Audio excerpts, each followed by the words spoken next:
Hey, thank you for watching my video. Today we are going to make butterscotch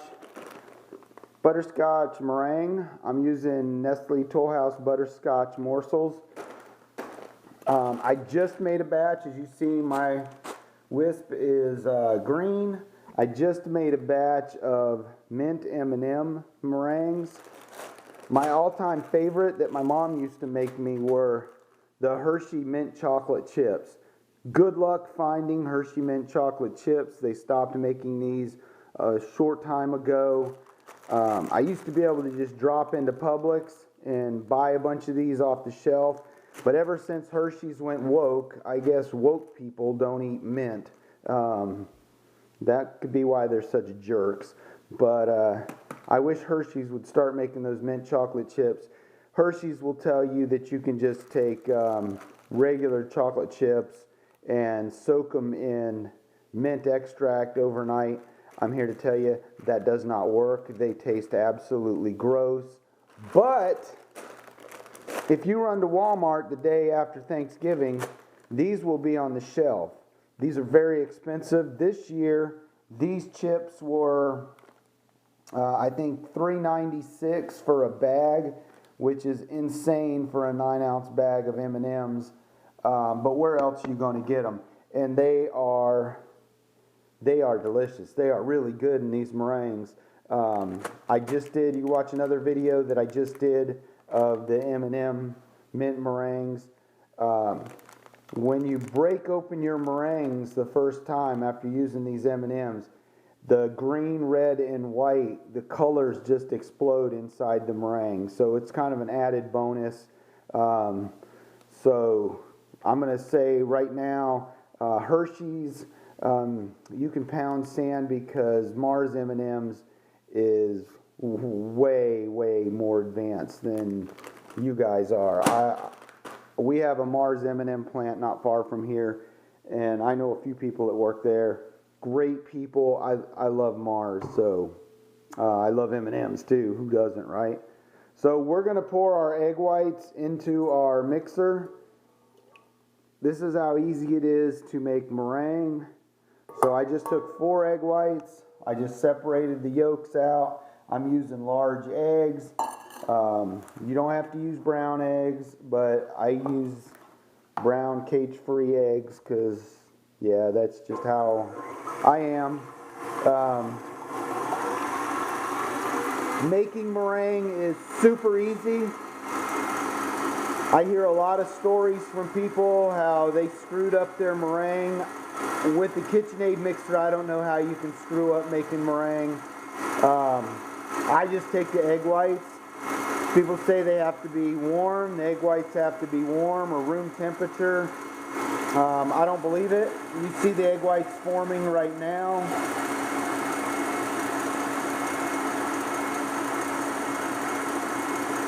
So we just want to get our egg whites fluffy with peaks, and they'll be kind of stiff. You see that happening right now as we watch. If you're doing this with a hand mixer, probably not the best idea. It's really time for you to waste the money and get yourself a KitchenAid stand mixer or 2. I actually own 3 of them. 2 white ones and this red one. And you see that the meringue is now, it looks like it's getting harder. And you can hear that the KitchenAid is kind of slowed down a little bit, trying to push itself through this through these egg whites. But we're not even at a minute yet, and we've already got some pretty good fluffy egg whites.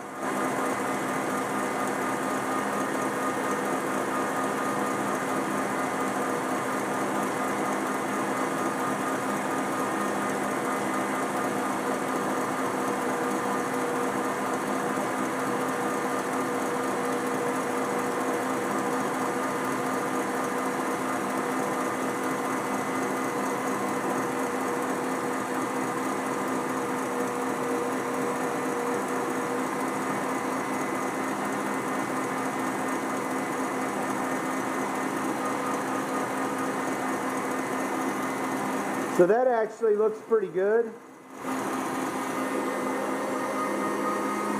Oh yeah, that looks really good.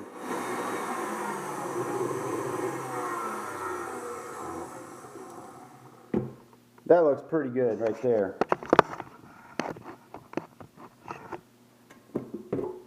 So I'm going to scrape some of the stuff off the sides.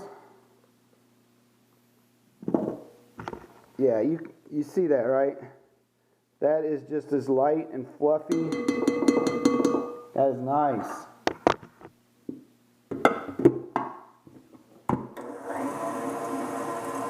So we'll let it mix. Now we're going to add our sugar.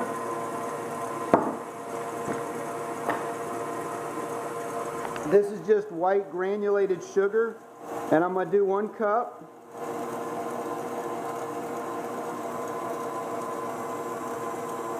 One heaping cup. You can put too much sugar in it, but don't really worry about it. You can do a cup, maybe 1.25 cups, but I wouldn't do 1.5 cups with 4 eggs.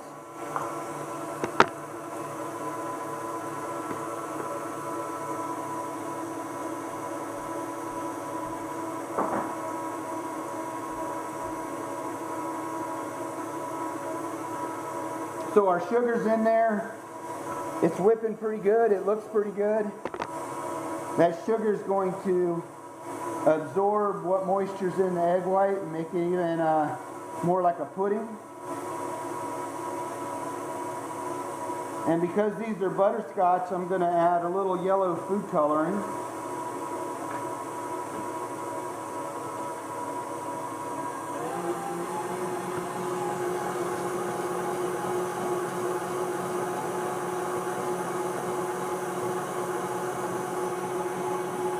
That looks yummy right there.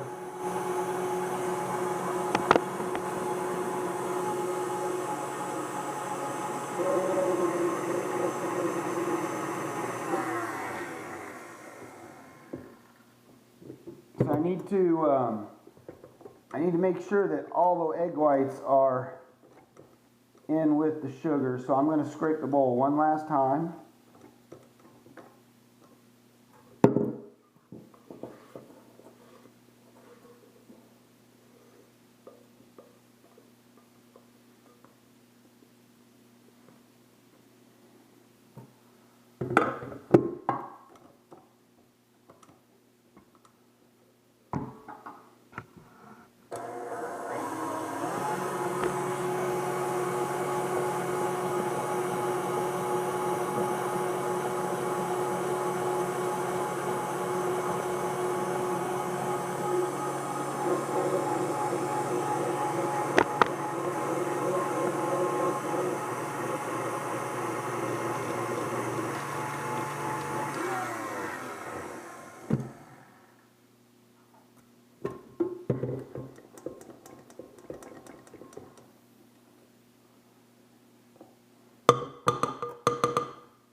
This is a sticky mess, so if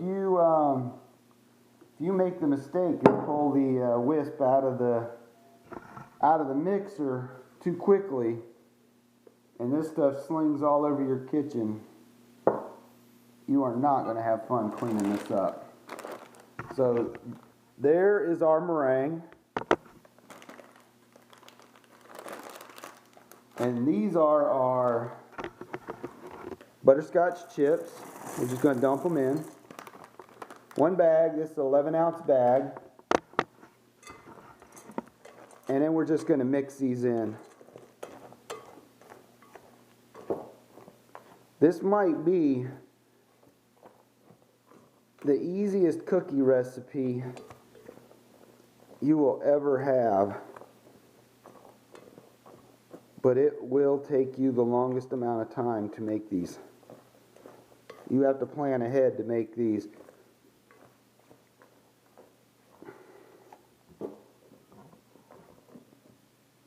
So there we go.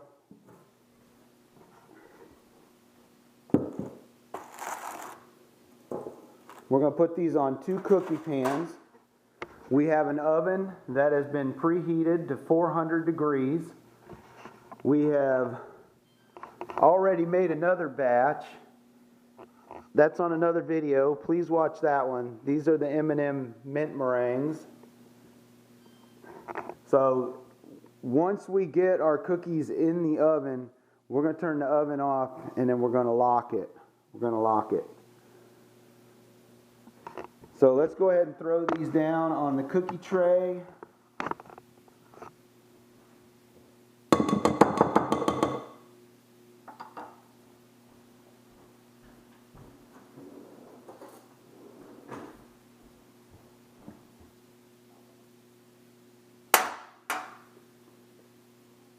I don't think there's any way to be pretty about this. I've been making this recipe now for about 30 years.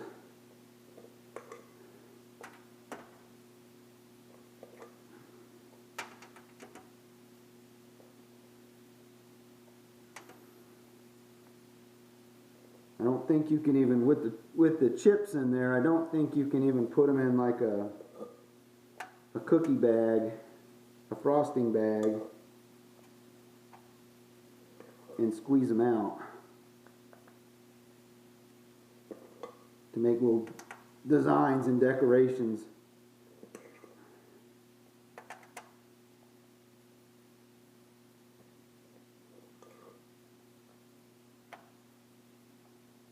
But I make a lot of cookies.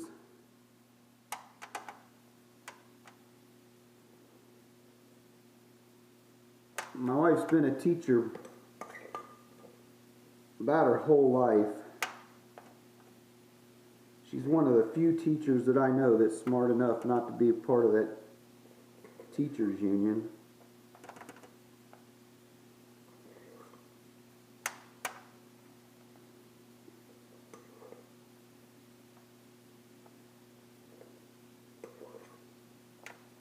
Anybody that joins a union can't be too bright.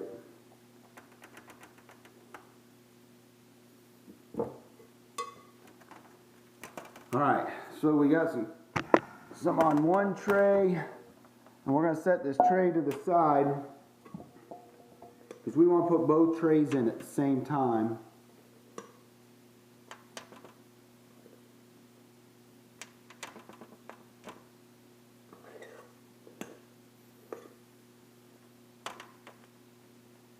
Cleaning these trays afterward is simple as anything. You just have to rinse the tray off with warm water. This meringue will fall right off the tray. Whatever is stuck to the tray, and it's just going to be a white powdery mess after you take the cookies off the tray.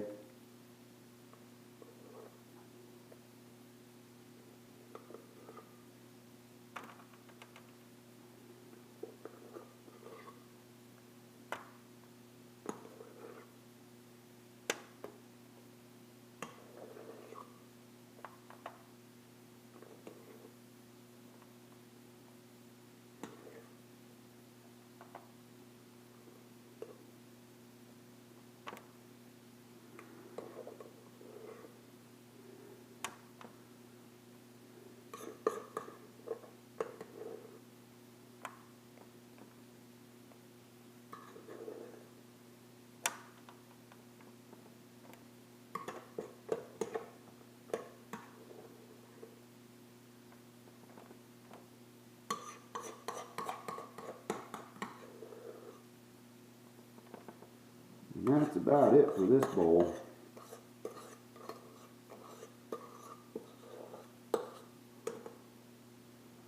We'll have us one last one. It only has one little chip in it.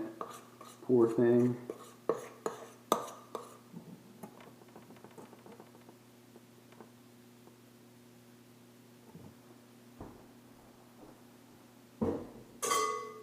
Somebody's going to be disappointed with that one.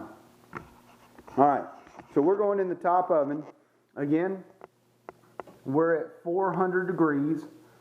We're just going to pull it open. Throw the first tray in. Throw the second tray in. It does not matter where your racks are. Close the oven. Turn the oven off. hold your lock button for 3 seconds. So you see the little lock symbol, it tells you it's locked, you get a lock symbol. That's kind of cool. Your lights no longer come on with the lock on there. But now I have 2 ovens with cookies. And these ovens will sit until tomorrow morning. It's 8 o'clock on a Wednesday morning. These are going to go to school tomorrow morning at 6:30 a.m. So I'll probably unlock these ovens and pull them out at about 5:30, 6 o'clock tomorrow morning and package them up and get them ready to go to school. But yeah, this is my meringue recipe, and that's how I do it. You're going to love these cookies if you try it. So thanks for watching. Now it's time for me to clean up the kitchen.